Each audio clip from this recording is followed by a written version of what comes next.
स्वागत है आप सभी का हमारे channel spiritual talks with Nishant पे। आज का हमारा वीडियो का विषय भगवान के अस्तित्व से जुड़ा हुआ है। क्या उस ईश्वर का अस्तित्व है? हम्म?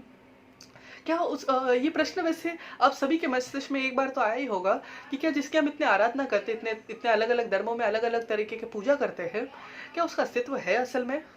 क्या वो है या फिर ये किसी इंसान का बनाया हुआ झूठ है? हाँ, तो इस प्रश्न का उत्तर हम आपको इस वीडियो के द्वारा समझाने का प्रयत्न करेंगे। रिचर्ड नामक एक व्यक्ति चिकागो से अपने मित्रों के साथ अफगानिस्तान ट्रिप में निकलता है।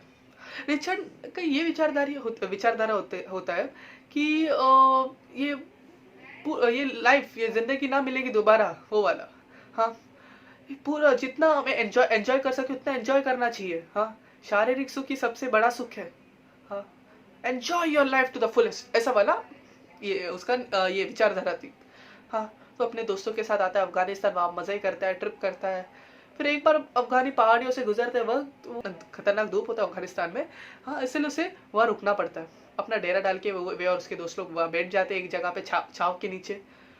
वो बैठे रहते हैं कि खास जब धूप थोड़ी कम हो जाए तब वे अपना सफ़र शुरू कर सके।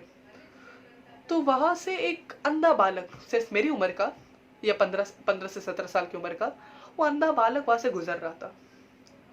हाँ, लेकिन फिर भी वो बहुत खुश था। अंधा था, गरीब था, फटे हुए कपड़े थे, लेकिन खुश, अपनी ही दुनिया में खुश। अल्लाह अल्लाह अल्लाह अल्लाह अल्लाह का नाम जप कर वो चल रहा था।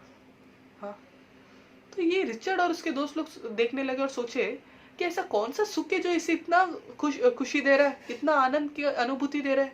वे उनसे जाके पूछने का प्रयत्न किया।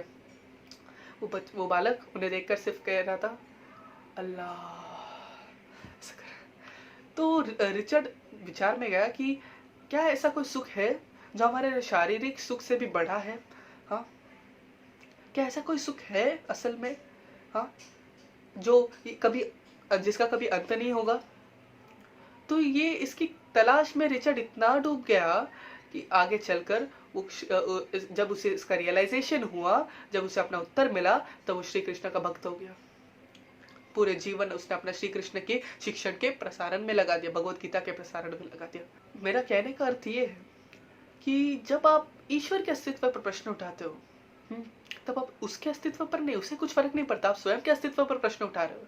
हाँ, हम उसे ईश्वर कहे, ये गॉड कहे, अल्लाह कहे, कोई भी कहे, है तो एक ही परमात्मा। लोग अक्सर उस पर भरोसा इस कारण तोड़ देते हैं कि धर्मों के वजह से झगड़े होते, इतने सारे खून खराबा होते हैं। असल में क्यों होता है? चलिए इसका भी एक उदाहरण दे देता हूँ आपको। एक माता पिता के 3 Amar Akbar Anthony.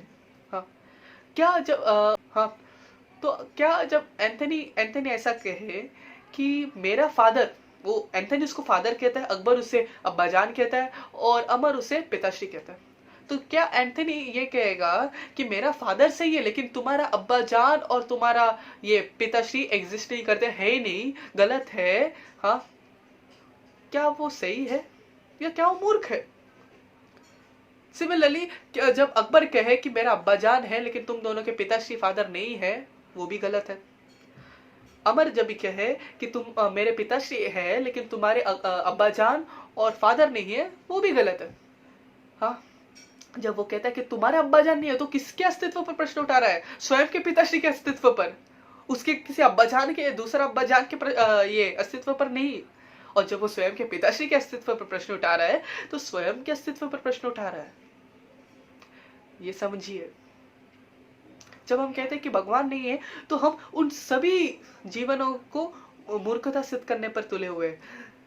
Jesus Christ, Isa Masih, हाँ, श्री कृष्ण, मोहम्मद पैगंबर, श्री राम, रामकृष्ण परमहंस, श्रीला प्रभुपादा, हाँ, ये सब लोग, इन्होंने इतना सब किया मानवता के लिए। हाँ, एक ईश्वर का प्रसारण किया, तो क्या ये सब मूर्खता फैला रहे थे? सोचिए, क्या श्री कृष्ण ने भगवत गीता में अर्जुन से झूठ कहा? पूरा ये 18 चैप्टर का भगवत गीता सब झूठ है? क्या कुरान झूठ है? क्या बाइबल झूठ है? हाँ, इतनी बड़ी बड़ी किताबें, क्या ये सब झूठ है? क्या ये सब किसी की कल्पना से बनाई गई है? इतनी शक्तिशाली तो नहीं हो सकती मनुष्य की कल्पना। सोचिए, विचार कीजिए, गहन अध्ययन कीजिए इस पर। हाँ, फिर आपको पता चलेगा कि ये शारीरिक सुख से भी बड़ा एक सुख है। जब इस आत्मा का परमात्मा से मिलन हो जाता है, वो सुख, वो परम सुख, यही मैं आपको इस वीडियो के द्वारा समझाना चाहता था। और हाँ, ये अलग अलग धर्म, अल्लाह, ईश्वर, गॉड, ये सब एक ही है। वाहिगुरु, एक ही परमात्मा के अलग अलग नाम है, अलग अलग नाम से पुकारते हैं। इस पर बैर मत कीजिए, इस पर झगड़ा मत कीजिए। मैं अल्लाह कहूँ, गॉड कहूँ, भगवान को कुछ फर्क नहीं पड़ता इससे। मैं संबोधित तो एक ही उस परमात्मा को ही तो कर रहा हूँ, सुप्रीम बीइंग को ही तो कर रहा हूँ, ultimate power of this universe. चाहता हूँ कि यही आप समझ लें और अपने जीवन पे इसका इम्प्लीमेंटेशन करें, अपने विचारों को बदलिए, क्योंकि इस पूरे संसार में एक ही ईश्वर है। चलिए, हमारे वीडियो को अंत करने का समय आ गया है। अवश्य इस टॉपिक से रिलेटेड मैं और कई सारे वीडियोस बनाऊंगा, लेकिन फिलहाल हमें हमारे वीडियो का अंत करने का समय आ गया, तो इसलिए इस वीडियो का भी अंत में एक ऋग्वेदिक श्लोक के साथ करना चाहूंगा।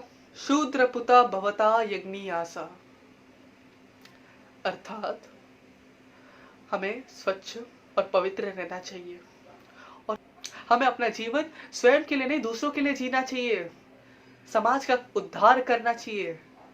तब जाके हमारा मनुष्य जीवन कुछ हद तक सफल हो सकेगा। स्वामी विवेकानंद कहते थे, service to humanity, service to God. जब आप क्रिएशन का इज्जत करना सीखोगे, तभी तो आप क्रिएटर की इज्जत करोगे। धन्यवाद। रुकिए, पहले आप हमारे चैनल को सब्सक्राइब कर दीजिए, बाद में जाइए और नोटिफिकेशन बेल आइकन को क्लिक कीजिए। इस वीडियो को ज्यादा से ज्यादा लाइक कीजिए, शेयर कीजिए, कमेंट सेक्शन में अपने रिप्लाईज बताइए। प्लीज कमेंट सेक्शन में अपने रिप्लाईज बताइए, ज्यादा टाइम नहीं लगता। नाइस, गुड, कुछ भी लिख दो आप, बस अपने रिप्लाईज हम तक पहुंचने चाहिए। और हाँ, नोटिफिकेशन बेल आइकन को क्लिक भी जरूर कर देना, ताकि आपको हमारे अपकमिंग वीडियोस के बारे में नोटिफिकेशन मिलती रहे। हमारे चैनल पर बने रहिए और हमारे वीडियोस देखते रहिए। धन्यवाद।